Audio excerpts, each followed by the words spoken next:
Bonjour et bienvenue sur la chaîne YouTube de Place DTP. Nous poursuivons nos coups de projecteur de ces différents acteurs qui marquent cette Place DTP édition 2023. Aujourd'hui, nous avons décidé de nous installer Place Anatole France à Tours pour vous faire vivre cette édition 2023. Je rappelle que Place DTP, c'est aussi une tournée régionale qui s'arrête dans les 6 principales villes de la région Centre-Val de Loire. Nous étions à Orléans, nous sommes aujourd'hui à Tours et je suis entouré de quelques personnalités qui vont nous expliquer pourquoi les travaux publics revêtent un enjeu important en Centre-Val de Loire et puis plus généralement en France, et aussi pourquoi c'est un pan important de l'économie. On va en parler, puis on va parler aussi de la partie formation.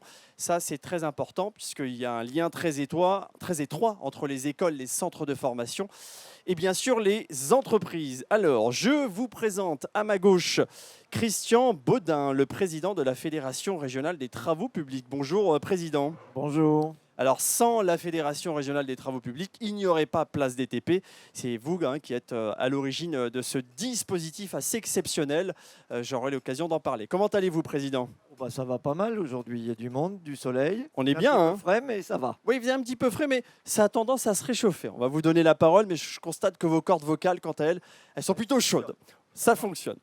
J'ai également à ma droite Christophe Boulanger. Bonjour et bienvenue Christophe Boulanger. Bonjour à toutes et tous. Alors, vous êtes conseiller délégué en charge des commandes publiques au sein de la ville de Tours.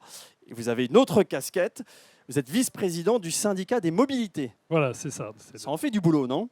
Ça fait pas mal de boulot. On va évoquer avec vous aussi l'arrivée de la prochaine et nouvelle ligne de tramway. Et on verra aussi que les travaux publics aussi sont déterminants, parce que pas de travaux publics, pas de ligne de tramway. Pas de ligne de tramway, moins de mobilité, on est bien d'accord. Et évidemment, vous avez tout dit. Voilà, pour résumer, mais vous développerez ça attentivement. Et puis j'ai également Jean-Patrick Gilles qui est là. Bonjour, monsieur Gilles. Bienvenue. Merci aussi d'avoir accepté cette invitation. Vous êtes conseiller régional délégué à l'emploi, à la formation professionnelle et à l'insertion, c'est bien ça ? Et à l'orientation, c'est-à-dire à la découverte des métiers aussi. Et à l'orientation, je vais vous demander... À la découverte des métiers, donc, ce qui explique particulièrement ma présence Votre sur ce présence. type d'événement. Donc le mot fort, c'est aussi orientation. Christian Baudin, et puis, pardon, oui, j'ai oublié, autant pour moi, Jean-Bernard Allary, excusez-moi, C'est pas moi le plus Jean-Bernard. Heureusement que vous n'êtes pas susceptible. Oui. Vous êtes le président du syndicat départemental des TP37. Voilà. Oui, bonjour. Alors, j'ai oublié personne. Non, c'est bon. OK, tout le monde est là. Christian Baudin, je commence avec vous.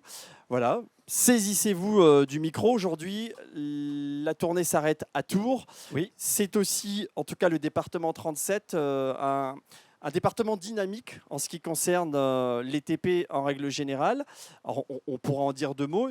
Et puis cette place des TP qui s'arrête ici, place Anatole France, c'est une date fatidique aujourd'hui aussi dans cette continuation de la promotion. Oui, tout à fait. Alors effectivement, c'est Tours et le département de l'Indre-et-Loire, évidemment, est un département. Le département est un département important dans la région Centre-Val de Loire, un des plus dynamiques, évidemment, avec le Loiret. On n'oubliera pas la partie sud, on y sera la semaine prochaine. Absolument. Dans le reste de la région centre, évidemment, puisque cet événement qu'on a créé l'année dernière et qu'on renouvelle cette année se déplace comme vous l'avez dit, sur les 6 préfectures des 6 départements, évidemment, de la région centre. Donc on a démarré lundi à Orléans, aujourd'hui on est à Tours. On représente la fédération, l'ensemble, enfin une grande partie des entreprises de travaux publics, donc on n'oublie pas nos partenaires et nos financeurs, la Fédération nationale des travaux publics, qui effectivement nous donne de l'argent pour ça. Le Conseil régional, qu'on remercie grandement aussi, qui participe financièrement à cette manifestation. TP d'Avenir, qui est une branche de notre fédération qui finance aussi le côté formation, etc., etc. Et donc moi, je représente la fédération régionale. Donc à peu près 700 entreprises et plus de 10 000 salariés sur l'ensemble de la région centre. La région centre, pour les travaux publics, c'est 6 associations départementales.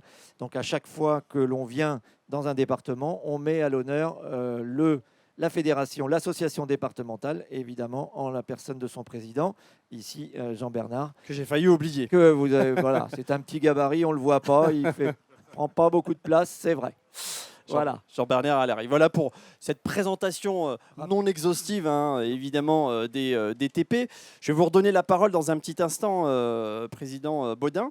Alors, en préparant ce rendez-vous, et c'est au cœur de cette actualité de rentrée, si je puis dire, avec Olivier Dussopt, qui est le ministre du Travail, et François Bonneau, que nous connaissons bien, que l'on ne présente plus, qui est bien sûr président de la région Centre-Val de Loire, mais aussi président de la commission éducation, orientation, formation et emploi des régions de France. Eh bien, ils se sont réunis dernièrement pour mettre l'accent sur la nécessité d'accélérer le processus de formation des demandeurs d'emploi. Et alors, dans ce dispositif, ce qu'il faut savoir, c'est que l'État va proposer une enveloppe de 3,9 milliards d'euros sur 4 ans, dont 1,1 milliard pour l'année 2024, donc autrement dit demain. L'idée, c'est de faciliter l'accès aux formations, faciliter l'accès aux TPE, aux PME, pour aider à la formation avant embauche. Vous voyez, donc c'est un enjeu majeur. On en avait parlé avec vous, hein, Christian Baudin. Alors, question pour vous, Christophe Boulanger. Tout ça est une excellente nouvelle, j'imagine. Vous qui travaillez régulièrement, étroitement aussi avec les TP. Alors c'est extrêmement important. Et évidemment, la Touraine est un territoire dynamique. On souhaite qu'elle le reste, qu'elle le soit encore plus. Et ce dynamisme, il repose sur des projets. Des projets, il y en a quantité, des petits dont on ne parle pas, des plus importants. J'en citerai 3 hein, pour les années à venir, qui ne sont pas de même ampleur, mais qui sont extrêmement marquants, qui vont marquer le territoire. La reconstruction du CHU, du CHRU de Trousseau, hein, qui est une opération extrêmement conséquente. Le déploiement du réseau cyclable, qui va commencer dès l'année prochaine, avec 10 millions par an qui vont être injectés sur plusieurs années par la métropole. Et puis le projet phare qu'on attend tous, c'est le projet du tramway, de la ligne 2 du tram, avec une déclaration, une enquête publique fin 2024.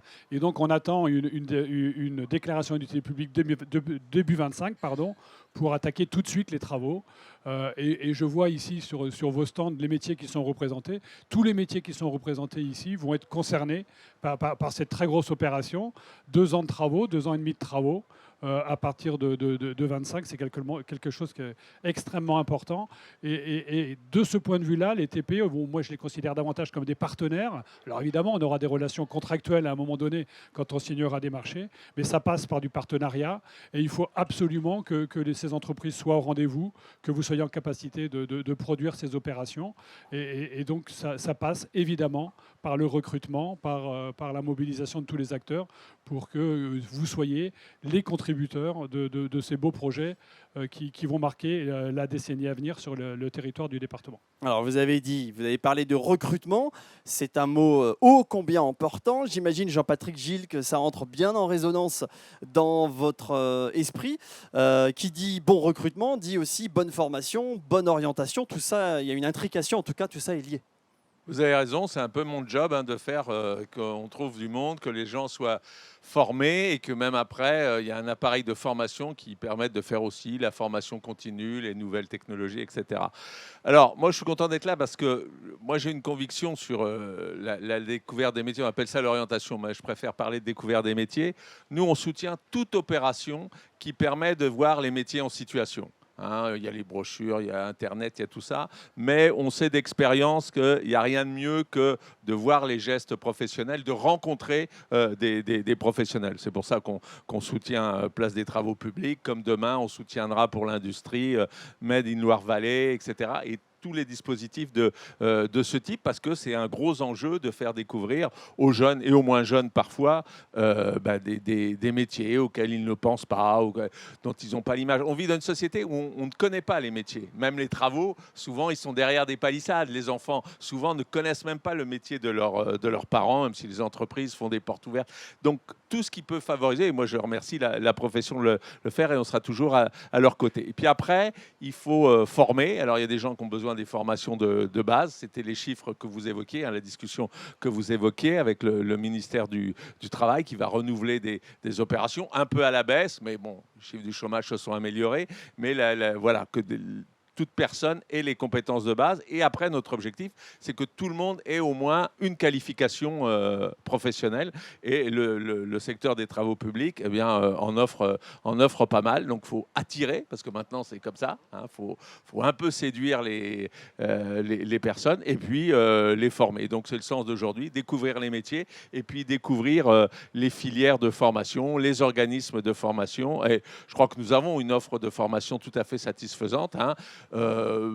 Elle est bien remplie, les CFA sont bien remplis, mais on trouve encore de la place. Je dis ça pour les jeunes qui vont découvrir ça. Non, mais c'est vrai. Et puis, s'il n'y en avait pas assez, on en financerait plus parce que c'est une priorité. Le secteur de l'industrie, du bâtiment, des travaux publics, c'est extrêmement important. Même si tout le monde est inquiet sur les crédits, on essaie de les maintenir le plus possible pour mener les développements et puis aussi les transitions que nous sommes en train d'opérer et qui sont porteuses à la fois de travail et d'emploi.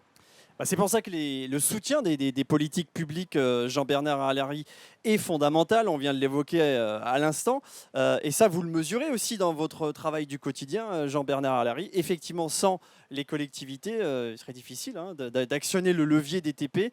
On parlait du lien formation-entreprise, mais il y a aussi ce lien TP et collectivité, Jean-Bernard.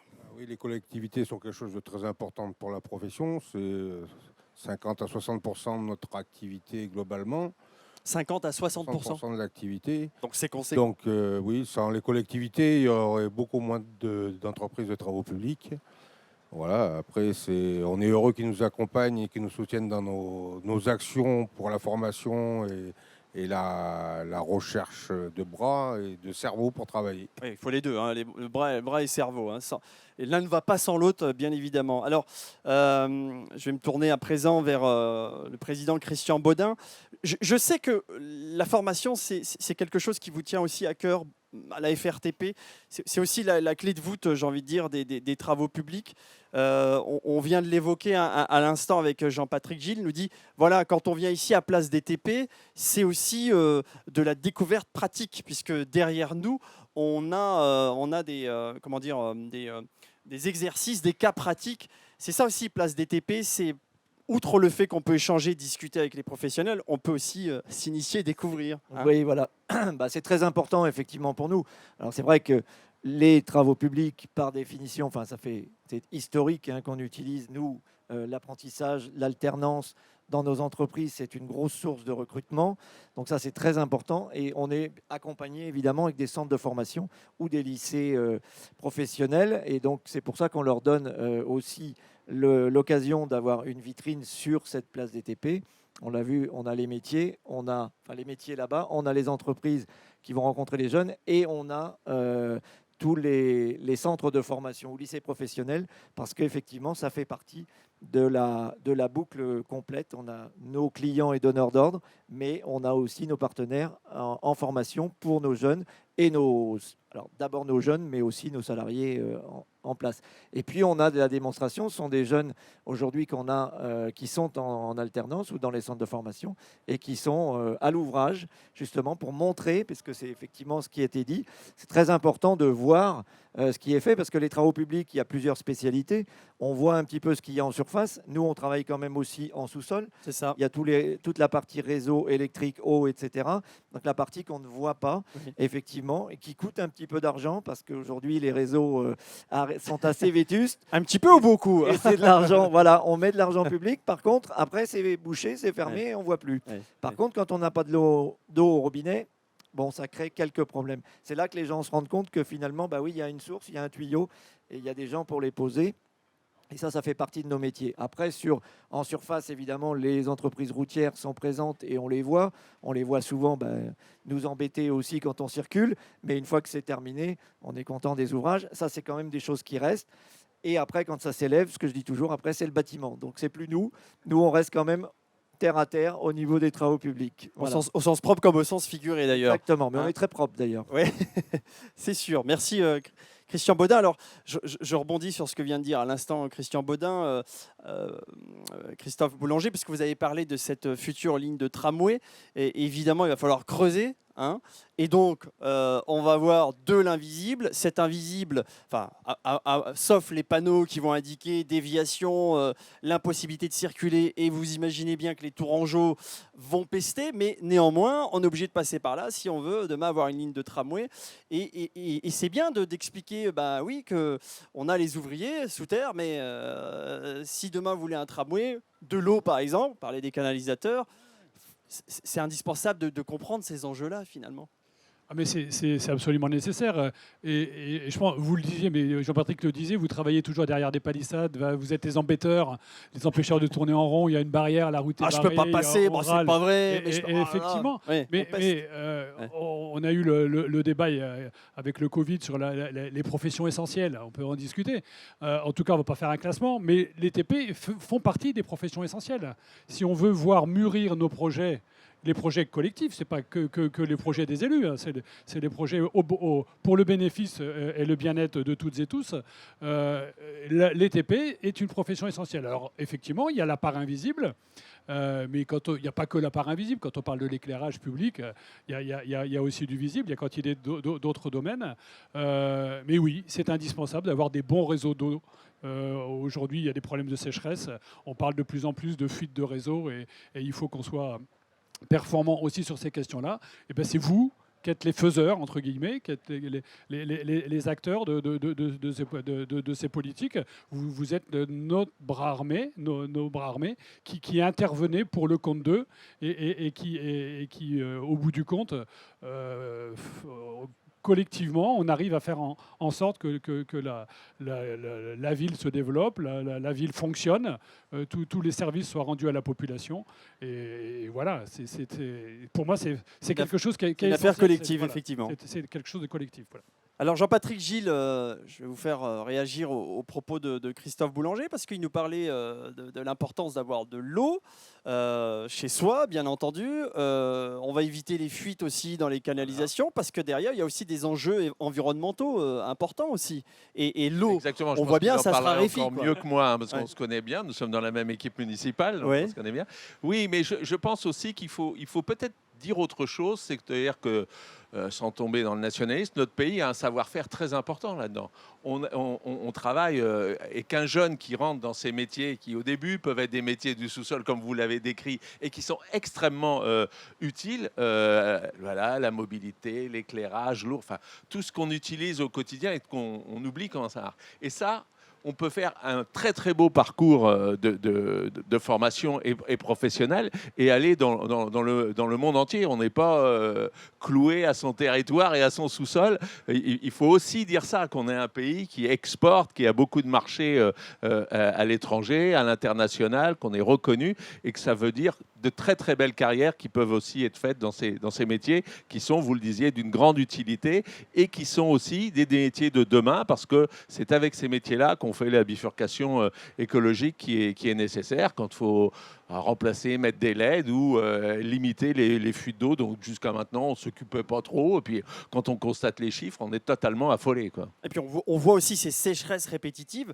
On voit aussi que les nappes phréatiques, on n'a plus les niveaux d'eau, déjà les niveaux pluviométriques qu'on avait auparavant. Donc il y a plutôt intérêt d'accélérer. C'est sûr que c'est les travaux publics, c'est les villes de demain. Et on voit bien, vous l'avez rappelé, tous les enjeux qui sont devant nous, et on sera content d'avoir des hommes et des femmes de l'art pour... et je vous dis encore une fois, on a un savoir-faire extraordinaire dans notre pays, donc il faut le valoriser, l'entretenir et puis continuer. Mais je pense qu'on est avec une branche professionnelle très, très dynamique, et c'est normal que les collectivités, pour les besoins que je viens d'évoquer, mais aussi pour ceux de l'emploi, les accompagnent. Jean-Bernard Allary, fierté nationale, les TP, qu'est-ce que ça vous fait procure, émotionnellement parlant, le fait d'entendre ça, que les TP, oui, c'est une fierté nationale, et disons-le franchement. Même internationale. Sur le plan... Oui, le micro est sur on. Hein. Allez-y, Jean-Bernard. Non, mais je vous remercie de valoriser nos métiers comme ça, mais moi, ce que j'ai tendance à dire, c'est imaginer une vie sans route, sans réseau. Non, c'est pas possible. C'est pas possible. Même les Romains le faisaient, donc il faut continuer à le faire. Et il faut surtout les entretenir, les changer et préserver notre patrimoine et le faire évoluer dans le bon sens, avec tout ce qui se passe aujourd'hui, en faisant attention à ce qu'on fait, le faire bien, de la bonne façon, en réutilisant les matériaux au maximum, en réinventant un peu le métier. Les entreprises sont prêtes je pense, à suivre les élus et à s'adapter à l'évolution du métier. Voilà. Très bien, puis le mot de la fin avec vous, Christian Baudin. C'est vrai que c'est particulièrement passionnant parce que quand on évoque ces enjeux environnementaux, quand on évoque aussi cette fierté nationale qui participe à la dynamique économique du pays, là aussi, pour vous, ce sont des données fondamentales. Ah bah complètement, et donc on voit bien qu'on est au centre de quelque chose qui est très très important, puisque on est au centre de l'aménagement et de la vie de tous les jours, de notre vie La à prospérité. chacun, la prospérité. Ouais. On est au centre d'un collectif, on l'a bien vu, et on remercie effectivement nos élus d'encourager et de favoriser notre activité, mais aussi effectivement de voir l'importance que ça a, et aussi l'importance pour les jeunes. Parce qu'effectivement, moi j'ai toujours tendance à dire ce qui a été dit, c'est-à-dire que dans nos métiers, on peut travailler effectivement avec un CAP comme avec un diplôme d'ingénieur. On peut travailler devant chez soi, mais aussi au bout du monde. On a effectivement les plus belles entreprises du monde en termes de travaux publics. Ça, on ne peut pas aller contre. Donc effectivement, il y a des vrais parcours intéressants et on en a, nous, dans nos entreprises déjà, mais on peut toujours continuer avec des gens qui évoluent de la base presque au sommet de nos entreprises et puis qui s'épanouissent, en tout cas dans l'activité. Donc on a un vrai rôle et social et d'aménagement qui est vraiment très très important, et on est fiers de représenter, nous, ce secteur des travaux publics, effectivement, qui est dynamique au niveau départemental, régional et national, voire international. Absolument. Bah voilà, ce sera le mot de la fin, cette note résolument positive. On va remercier nos invités, donc bien sûr Christophe Boulanger. Merci d'avoir accepté cette invitation, conseiller délégué en charge des commandes publiques à la ville de Tours, avec plein de projets. Hein. Vous avez du travail en ce moment, enfin comme d'habitude, hein, j'ai envie de dire. Évidemment, pas que là, mais sur toute la durée du mandat. Puis Jean-Patrick Gilles, hein, conseiller régional délégué à l'emploi, la formation professionnelle et l'insertion et l'orientation. Je ne l'ai pas oublié, celui-là. On remerciera également Jean-Bernard Allary, président du syndicat départemental des TP 37, et Christian Baudin, président de la FRTP. Merci de nous avoir suivis. On peut les applaudir d'ailleurs. Continuez à nous suivre sur les réseaux sociaux de Place DTP, puis likez, commentez, partagez cette chaîne YouTube, Facebook, Instagram, LinkedIn, X également, et encore TikTok. Voilà, Place DTP continue ici tout au long de cette journée, Place Anatole France, à Tours, où nous sommes bien reçus. Donc merci de cet accueil. Et on continue bien sûr nos interviews.